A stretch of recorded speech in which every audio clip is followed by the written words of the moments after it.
Chancellor, thank you so much for joining us here on LBC to talk about pubs. LBC has long been raising these issues with business rates in the budget. How many pubs are going to benefit from this change today? Well, most pubs will benefit from the changes today because we are providing additional support, which is worth around £1,500 this coming financial year for pubs. And the smallest pubs obviously didn't pay any business rates at all, but for pubs that do pay business rates, they will see the full benefit of this.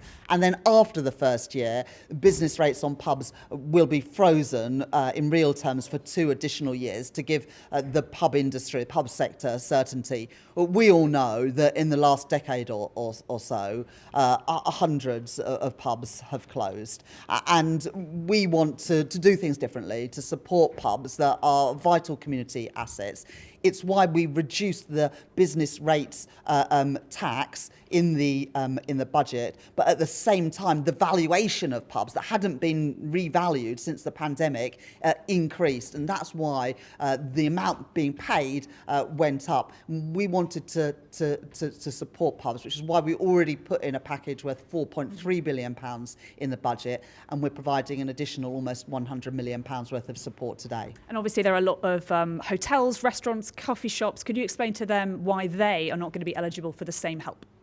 Well, the £4.3 billion that we put in at the budget does help many hotels, restaurants and cafes. But also remember that small business rates relief means that the smallest cafes, coffee shops, restaurants have never paid business rates and they will continue to get that small business rates relief. But the £4.3 billion was support for businesses that got extra support during pandemic, which was quite right. But it's also right that over time that support is tapered away because the cost of that pandemic era support can't continue forever. We are tapering it away, but recognising that pubs particularly, because of people's changing habits over the last decade, more working from home, less drinking in pubs. Pubs are diversifying. Increasingly you see pubs that are the local post office or the local shop perhaps in many villages. And we want to support pubs doing that, which is why today, as part of this package on business rates, we're also announcing changes to the planning rules to enable pubs to diversify, changes as well to licensing rules, including that during the Men's World Cup, pubs will be able to stay open later for home games in the later rounds of the tournament, which we're really excited about, and we're going to be consulting more widely on whether big occasions like Eurovision might see later licensing for pubs. We want to back our pubs. They are huge assets in our local communities, and this government wants to stand by them. Your officials, however, admitted they didn't foresee the impact of these rate shake-ups. Did you do an impact assessment? How can you guarantee to us that the rest of your budget is definitely going to hold? The issue with business rates is that the valuations are done independently and then government sets the rates. We reduced the rates of tax for retail, hospitality and leisure, but because the valuations of pubs and some other parts of the hospitality sector have increased substantially since they were closed during the pandemic, it has resulted for some businesses increases in their rates.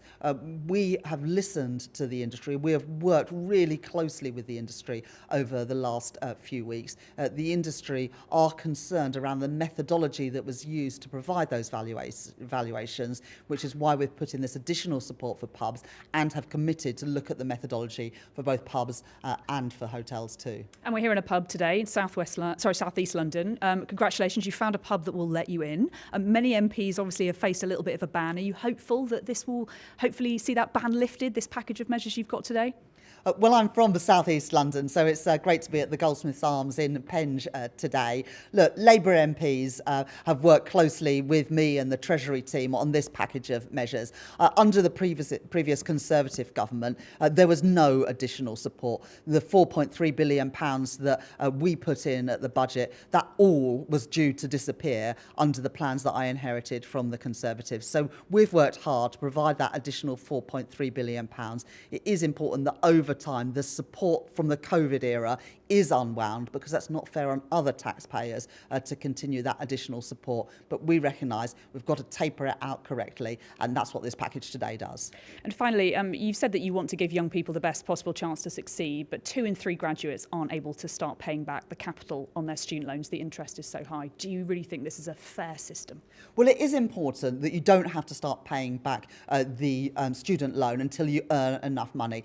And that is the point of the student loan system, that you get the loan, you get that great university education, and you only pay it back if you can afford to do so. And obviously, after a period of time, that gets written off entirely. So if you are able to get a job that pays a good wage, you'll pay that money back quicker. But if you're never able to repay, that loan will eventually be written off. I think that is the fair system. Around half of people go to university today, but half don't. And it is not right that people who don't go to university are having to bear all the cost for others to do so. And Chancellor, you're not in China. The Prime Minister is going to China. Is that going to bring some economic benefits back home?